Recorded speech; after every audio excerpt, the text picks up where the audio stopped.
Hi friends, आप देख रहे हैं AR mobile repair training institute. आज एक सेट आया हुआ है मेरे पास, रेडमी 10C या नोट 10। मुझे जो लग रहा है रेडमी 10C ऐसा ही कुछ मॉडल है।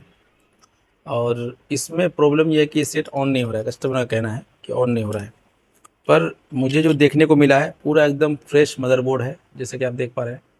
कस्टमर का कहना था कि चलते चलते बंद हो गया है। ये बहुत प्रॉब्लम आ रहा है मार्केट में कि चलते चलते मोबाइल यूज़ करते करते बंद हो जाना। तो अब जो प्रॉब्लम आ रहा है, हम लोग जितने दिन से काम कर रहे हैं, कुछ तजुर्बा मिल रहा है हम लोग को। तो इस फ़ोन में, कुछ फ़ोन में ऐसे जो है कंपनी वाले मेमोरी जो लगाते हैं, उसमें इसके हाइनिक्स का हुआ, मैक्रोन का हुआ, सैंडिक्स का हुआ, और मतलब ऐसा कंपनी का जो चिप लगाते हैं इसमें, जो ज़्यादा दिन लास्टिंग नहीं करता है। तो अब इसको देखा जाए, अभी तो मैं देखा नहीं हूँ। इसके पतरे को मैं उतारूंगा और उतार के मैं दिखाऊंगा आप लोगों को इसमें कौन सी ऐसी है। तो जैसे कि आप देख पा रहे हैं, इसमें मैक्रोन कंपनी एम लिखा हुआ है। तो इसका जो है मैक्रोन जो लिखा है, तो इसमें मैक्रोन का जो है ज़्यादा ज़्यादा लाइफ नहीं होता है, और इसमें काम करना बहुत रिस्क होता है कि थोड़ा सा हीट लगने से ये सेट डेड हो जाता है। तो हम पहले चलते हैं, इसको पहले चेक करते हैं कि मोबाइल में प्रॉब्लम क्या है, कैसे बंद हुआ है। तो इसको जो है मोबाइल को हम पहले लगा देंगे मदर इसमें डिस्प्ले में, और एम बी पत्ता भी लगा देंगे, और बैटरी। तो इसमें हम चेक करेंगे। अब जो है 6 पोर्ट चार्जर में ये 5 नंबर पिन में लगा हुआ है। मैं मोबाइल को लगाता हूँ, तो ये 5 नंबर पिन में मेरा यूएसबी चार्जर लगा है। तो जैसा कि आप देख पा रहे हैं, कोई रिस्पांस इसमें नहीं दे रहा है ये पिन में। और फिर दोबारा मैं लगाता हूँ, और जैसा कि आप देख पा रहे हैं, ये सब लगा हुआ है पत्ता वगैरह। तो उल्टा करके भी लगाता हूँ मैं। तो इसमें जैसा कि आप देख पा रहे हैं 0.1, ये 0.1 एम्पियर कंज्यूम कर रहा है, और उससे ज़्यादा नहीं कर रहा है। तो कस्टमर का कहना ये है कि चलते चलते बंद हुआ है। तो इसको देखते हैं इसमें प्रॉब्लम कहाँ है। तो ये 1 आके रुका हुआ है, 0.1। फिर हम दोबारा लगाते हैं, तो जैसा कि आप देख पा रहे हैं 0.1 एम्पियर कंज्यूम कर रहा है। तो डीसी पावर सप्लाई की तरफ हम चलते हैं, और डीसी पावर सप्लाई में क्या रीडिंग है उसको चेक करते हैं हम, कितना एम्पियर कंज्यूम कर रहा है और क्या रिस्पॉन्स है, सब कुछ देखना होगा। और मदरबोर्ड को मुझे डीसी पावर सप्लाई से कनेक्ट करना होगा। तो जैसा कि देख पा रहे हैं आप, मैं यहाँ से डीसी पावर सप्लाई को लगाता हूँ। मैंने डीसी पावर सप्लाई को लगा दिया है, और यहाँ से मैं चेक करूँगा अभी।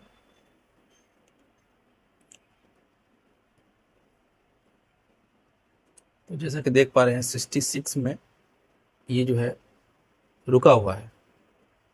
66, 67 पावर बटन दबाने के बाद 66, 67 पे रुका है। तो इससे पता ये लगता है कि ये eMMC का प्रॉब्लम है, या यूएफएस जो इसमें जो चिप लगा है यूएफएस का, उसका ही प्रॉब्लम हो सकता है, जो मैक्रोन कंपनी का है। जैसे आपको पहले मैं बता दिया हूँ, मैक्रोन का ज़्यादातर लाइफ ज़्यादा नहीं होता है। तो मैं इसको देखूँगा अभी क्या प्रॉब्लम है, किस कारण से ऐसा हुआ है। तो मैं दोनों आईसी को उतारूँगा अभी। मैं यूएफएस को उतारूँगा, पहले यूएफएस को उतार के मैं चेक करूँगा कि यूएफएस में क्या प्रॉब्लम है। ये कस्टमर का कहना ये है कि इसको गिरने के बाद प्रॉब्लम हुआ है, या फिर वो बता रहा था, ऐसा बता रहा था कि वो चलते चलते बंद हुआ है। तो हो सकता है गिरने के कारण से, अगर गिरने के कारण से होता तो ये फ़ोन बैंड होता, पर ये बैंड नहीं है। चलिए मैं माइक्रोस्कोप में दिखाता हूँ। कस्टमर का कहना ये है कि गिरने से हुआ है, या फिर चलते चलते बंद हुआ है। अगर गिरने से बंद प्रॉब्लम होता तो ये सेट जो है बैंड होता, पर ये बैंड नहीं है। तो मुझे जो लग रहा है अचानक बंद हुआ चलते चलते। तो एक बार मैं इसको चेक करता हूँ पूरा। जैसा कि आप देख पा रहे हैं, क्वालकॉम का प्रोसेसर लगा है। तो मैं इस मेमोरी को, जो मैक्रोन का लगा है, तो एक बार देख लीजिए, मैं दिखा देता हूँ आपको। मैक्रोन कंपनी की चिप लगा हुआ है, एम दिख रहा होगा आप लोग को। तो इस चिप को मैं बाहर निकालूंगा और चेक करूंगा कि क्या प्रॉब्लम है। वैसे मैक्रोन जिस मोबाइल में लगा है, तो उसका लाइफ बहुत कम होता है, और इसका जो है ना बहुत प्रॉब्लम है।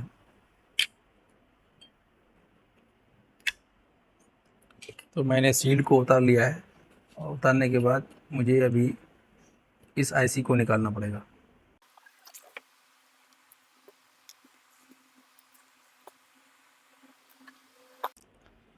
फ्रेंड, ये पेस्टेड आईसी है, और इसको एकदम सेफ्ली निकालना है। और मैक्रोन कंपनी का जो है चिप लगा है, तो एकदम सेफ्ली और सावधान से काम करना होगा। ज़्यादा हीट नहीं करना है एक जगह में। ज़्यादा हीट करने से ये आईसी मतलब ख़राब हो सकती है। देखिए इसमें मुझे जो लग रहा है कि यहाँ थोड़ा सा हीट करने से इस सीपीयू के, देखिए सीपीयू से पेस्ट बाहर निकल रहा है। तो मैं एक बार, मुझे यहाँ पर डाउट लग रहा है कि सीपीयू का ही प्रॉब्लम तो नहीं है। देखिए यहाँ पर थोड़ा सा हीट करने से ये पेस्ट बाहर निकल रहा है। तो हम पहले सीपीयू को ही रिवोल्व करते हैं और सीपीयू को रिवोल्व करके देखते हैं कि सीपीयू में अगर होने से काम हो जाएगा। ये होता क्या फ्रेंड कि सीपीयू और ईएमएमसी का जो बीच का लाइन है, ये पिघल जाने से या निकल जाने से प्रिंट, या फिर जो पेस्ट लगा हुआ रहता है अंदर, वो पेस्ट पिघल करके जो बॉल होता है उस पर जाके चिपक जाता है, तो जिसके कारण से ये सेट जो है डेड हो जाता है। तो हम पहले वही काम करेंगे जो सीपीयू का है, उसको पहले उठाते हैं। उसके बाद अगर नहीं होगा तो फिर हम ई यूएफएस को उतारेंगे। जैसे कि आप देख पा रहे हैं, इसको हम क्लीन करके उठा रहे हैं बढ़िया से। और इसको उठाने के टाइम पे या ग्लू कटिंग करने के टाइम पे ये ध्यान रखना है कि बगल में जो रजिस्टर है उसको सावधानी से उसको बचा के निकालना है। नहीं तो बहुत बार क्या होता है कि रजिस्टर के चक्कर में सीट जो है प्रॉब्लम आ जाता है, रीस्टार्ट का प्रॉब्लम होता है, बहुत सारा प्रॉब्लम का देखने को हमको मिलता है। तो ये जो है रजिस्टर बहुत काम का चीज़ है, उसको जो है निकालना नहीं है। हम लोग बेकार समझ के निकाल देने से नहीं होगा। कंपनी वाला जो भी चीज़ बनाया है तो बहुत रिसर्च करके बनाता है जो बनाने वाला है, तो इसीलिए कोई भी चीज़ जो है निकालना नहीं है।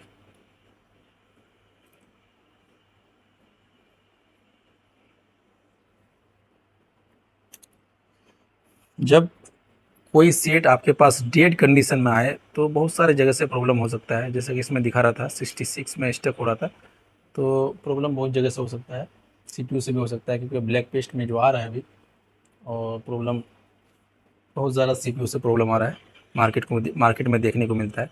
तो फ्रेंड मैं पहले सीपीयू को ही रिवोल्व करूँगा। हालांकि ये यूएफएस का प्रॉब्लम दिखा रहा था, पर फिर भी मैं जो है सीपीयू को रिवोल्व करता हूँ पहले, और सीपीयू को रिवोल्व करने के बाद फिर देखता हूँ, अगर नहीं होगा तो फिर मैं यूएफएस की तरफ चलता हूँ।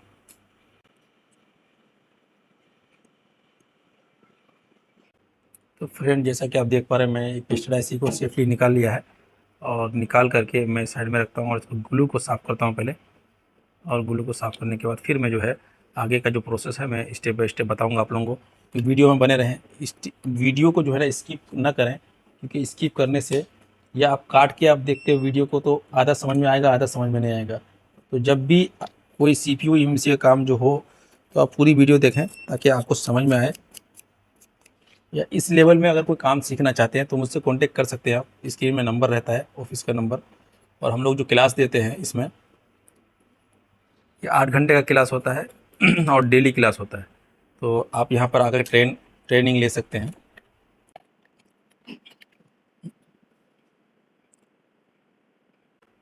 आप जब ट्रेनिंग ले लेंगे तो अपना काम खुद कर सकते हैं, किसी टेक्नीशियन के पास जाकर के खड़े रहना ये ठीक नहीं लगता है। अपना काम खुद करें। जब कस्टमर आपके पास जब आया कोई कंप्लेन या कोई मोबाइल लेकर के, तो मेरा मानना ये है कि आप खुद करने से आपको अच्छा लगेगा। या कोई टेक्नीशियन भी अगर सीखना चाहते हैं तो यहाँ मुझसे कांटेक्ट कर सकते हैं, क्योंकि टेक्निकल काम जो है ना ये कम होने वाला काम नहीं है। अगर आप अच्छा स्किल रखते हैं, अच्छा नॉलेज रखते हैं, तो आपकी दुकान में हमेशा भीड़ लगी रहेगी।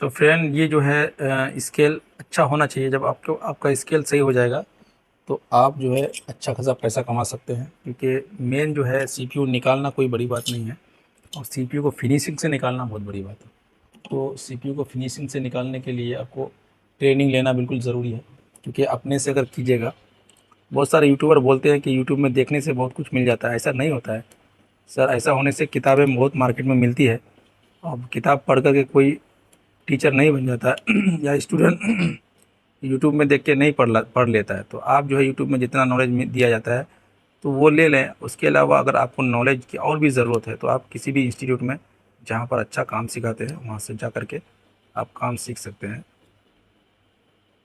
या फिर आप मेरे पास भी आ सकते हैं।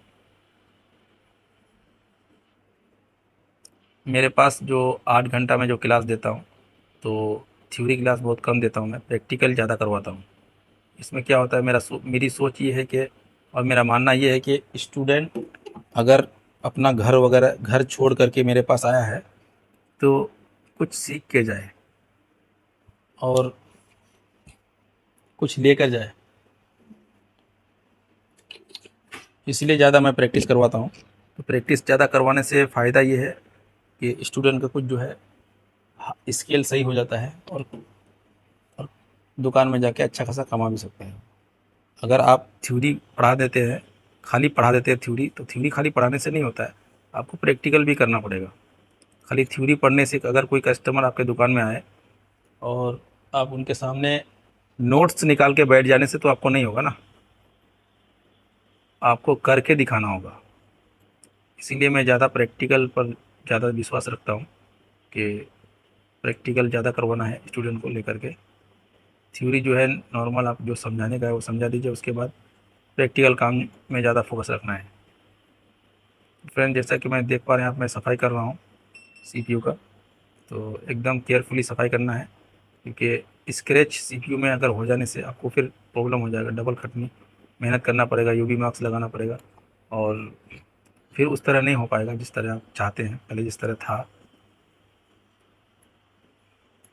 इसीलिए एकदम केयरफुली काम करना होगा सीपीयू में।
तो फ्रेंड, मैंने यूनिवर्सल में इसको लगा दिया है सीपीयू को, और अब मुझे इसकी रिबोलिंग करनी है।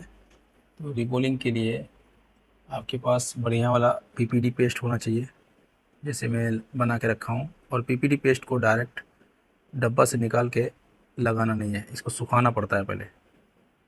मैं सुखा के रेडी रखा हूँ, और जैसा कि आप देख पा रहे हैं मैं लगा दिया हूँ इसमें। और ज़्यादा मात्रा में लगाना भी नहीं है, और जो बाकी है सब उसको जो है वापस ले लेना है इसके अंदर, आप जिससे भी लगाते हैं। तो मैंने लगा दिया पीपीडी पेस्ट, और आपके पास कॉटन होना चाहिए, जो मेरे पास है ऑलरेडी। कॉटन से इसको साफ़ करना है जो एक्स्ट्रा है।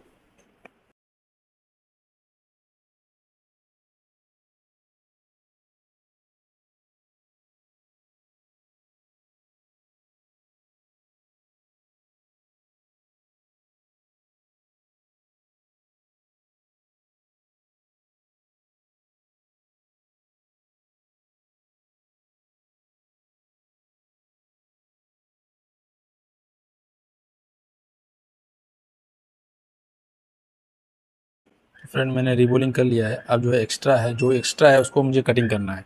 तो मेरे पास कट जैसे कि आप देख पा रहे हैं मैं इससे कटिंग कर रहा हूँ। जो एक्स्ट्रा बॉल है उसको, जो बड़ा है उसको कटिंग करना है आपको।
तो फ्रेंड मैंने इसको रिबोल कर लिया है फाइनली, और इसको जो है इसके बॉल को जो मेल्ट करना होगा। तो जैसा कि आप देख पा रहे हैं बहुत अच्छे से रिबोल हो गया है, और इसको मेल्ट करने के लिए, बॉल को जो है फिनिशिंग देने के लिए मुझे पेस्ट यूज़ करना पड़ेगा।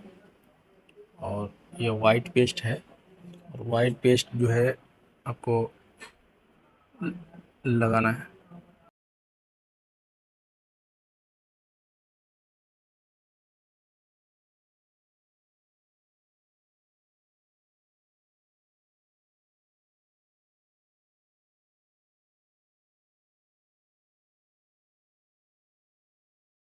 फ्रेंड जैसा कि आप देख पा रहे हैं रिबोल फिनिशिंग हो गया, और मैं फिनिशिंग दे भी दिया। अब बारी है मदरबोर्ड में लगाने की। तो जैसा कि यहाँ पर आप देख पा रहे हैं मदरबोर्ड को मैं क्लीन कर चुका हूँ अच्छे से, और इसमें मैं जो है थोड़ा सा एक बार और देख लेता हूँ।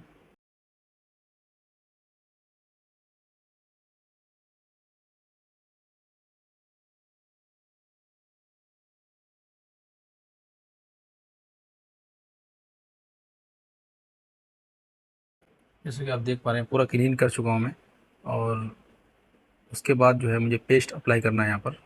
तो मेरे पास दो टाइप का पेस्ट है, एक लगाने के लिए और एक उठाने के लिए। तो यहाँ जो है, यहाँ पर मुझे गोल्डन पेस्ट यूज़ करना है।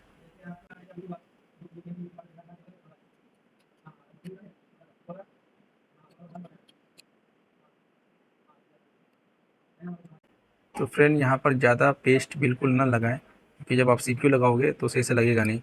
फिर से आपको उठाना होगा, और सीपीयू लगाओगे एक तरफ, आपका सीपीयू जो है ना जगह छोड़ करके दूसरी तरफ चले जाएगी। तो इसलिए आपको जो है कम पेस्ट यूज़ करना है यहाँ पर।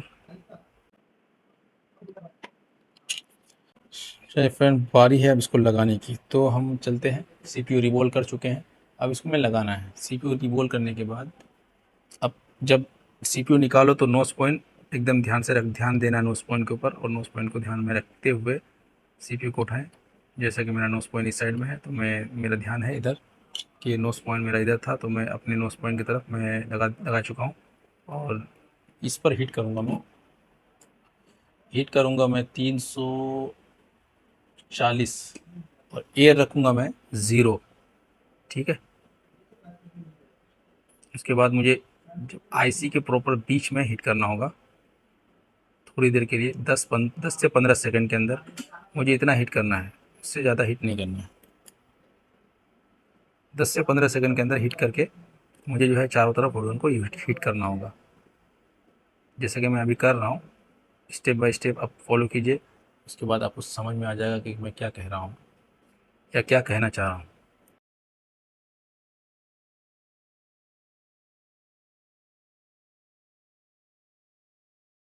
तो फ्रेंड जैसे मैं हीट कर लिया है, और सीपीयू भी लगभग लग चुका है, और मुझे अभी वाइट पेस्ट डालना है। वाइट पेस्ट डाल करके मुझे बस हीट करना होगा, एयर ज़्यादा दे करके।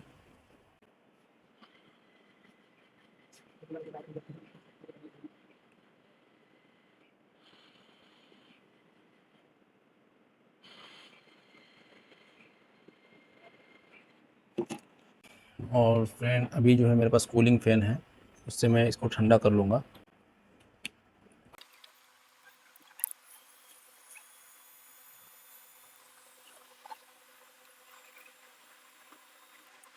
तो फ्रेंड अब चेक करते हैं इसमें प्रॉब्लम जो था वो सॉल्व हुआ कि नहीं हुआ।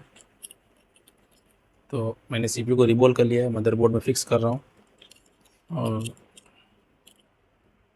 मदरबोर्ड में फ़िक्स करके मुझे चेक करना होगा कि मेरा प्रॉब्लम जो है सॉल्व हुआ है कि नहीं।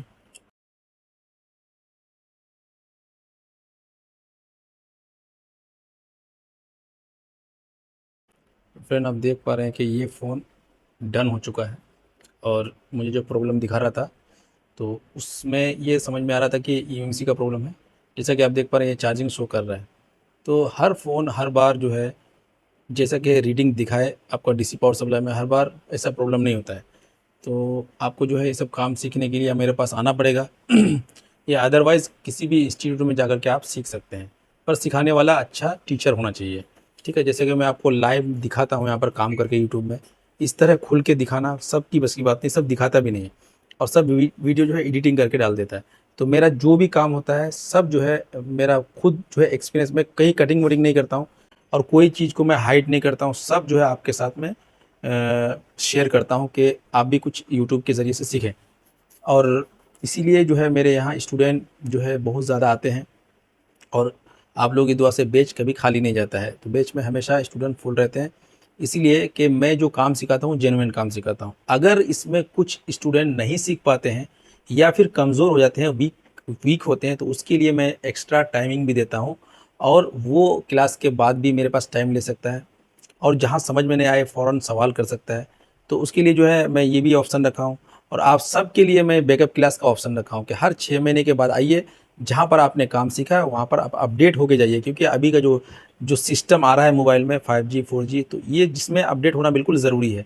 अब अपडेट कौन होगा, अपडेट किसके पास जाने से अपडेट, जो बंदा अपडेट वर्ज़न, जो अपडेट मोबाइल रिपेयर करता हो और नया-नया फ़ॉल्ट देता हो, वही आपको काम सिखा सकता है। तो आप मेरे पास यहाँ जुड़ सकते हैं, जो भी प्रॉब्लम है आप मेरे से शेयर कर सकते हैं और आकर के ये अपना ट्रेनिंग जो है यहाँ पर ले सकते हैं।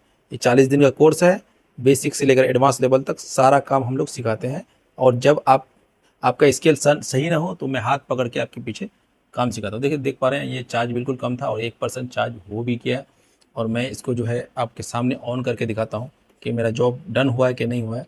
तो चलते हैं फिर पावर बटन की तरफ, मोबाइल को ऑन करते हैं। तो ये ऑन हो रहा है, देखते हैं पूरा ऑन हो पाता है कि नहीं। मुझे डर ये था कि मैं ये जो फ़ोन है मैक्रोन कंपनी का आईसी लगा है तो इसमें हीट लगा, तो ये जो आपको है केयरफुली काम करना पड़ेगा। तो केयरफुली काम करने के बाद ही आपका काम होगा। जैसे मैं कोई सीपीयू में, कोई ईएमएमसी में या अदरवाइज़ दूसरा कोई आईसी में कवर नहीं किया और हीट भी किया, काम भी किया आपके सामने और दिखाया भी डन करके। तो जो है आप चाहे तो आप हीट सिंक टेप यूज़ कर सकते हैं या आपको लग रहा है कि ये काम करने से डिस्टर्ब हो सकता है तो आप हीट सिंक टेप यूज़ कर सकते हैं या अदरवाइज़ दूसरा जो आपके पास ट्रिक है वो यूज़ कर सकते हैं। तो फ्रेंड देखते हैं ये सेकंड लोगो आ चुका है और कितनी देर में ऑन होता है। देख पा रहे हैं फ़ोन ऑन हो चुका है और ये टच भी वर्किंग में है और पूरा देख लेते हैं कि टच वर्किंग में है कि नहीं। जैसा कि आप देख पा रहे हैं ये बिल्कुल टच वर्किंग में है और टच काम भी कर रहा है। तो एक बार ब्राइटनेस को जो है देखते हैं, क्योंकि इसमें लॉक लगा हुआ है, लॉक तो पता नहीं है क्या जो लॉक है। तो जो भी है ये फ़ोन ऑन हो चुका है। तो इसी तरह अगर आप वीडियो देखना चाहते हैं कोई लेटेस्ट मॉडल में तो आप कमेंट ज़रूर करें। मेरे वीडियो में जो सीपीयू चेंज किया हूँ उसमें कोई कमेंट आ रहा है कि उसको जो है मॉडिफाई करना है पावर आईसी को। आपने जो 2 बॉल के बारे में बोला था, 3 बॉल के बारे में, किस तरह मॉडिफाई करना है, किस तरह काम करना है, बहुत जल्दी वो वीडियो में लेके आ रहा हूँ। क्योंकि मेरे पास अभी कोई सेट नहीं है वो मॉडल का। सेट जैसे ही मेरे पास आएगा मैं जल्दी, जितना जल्दी हो सके मैं वो काम करके आप लोगों को वीडियो डाल दूँगा यूट्यूब में। तो मेरे वीडियो को ज़्यादा से ज़्यादा प्यार दें, शेयर करें और अपने दोस्तों के साथ शेयर करें और पूरा वीडियो वॉच करें, ठीक है? और जहाँ अच्छा लगे आप प्यारा सा कमेंट भी करें, ठीक है? खुदा हाफ़िज़, अस्सलाम वालेकुम।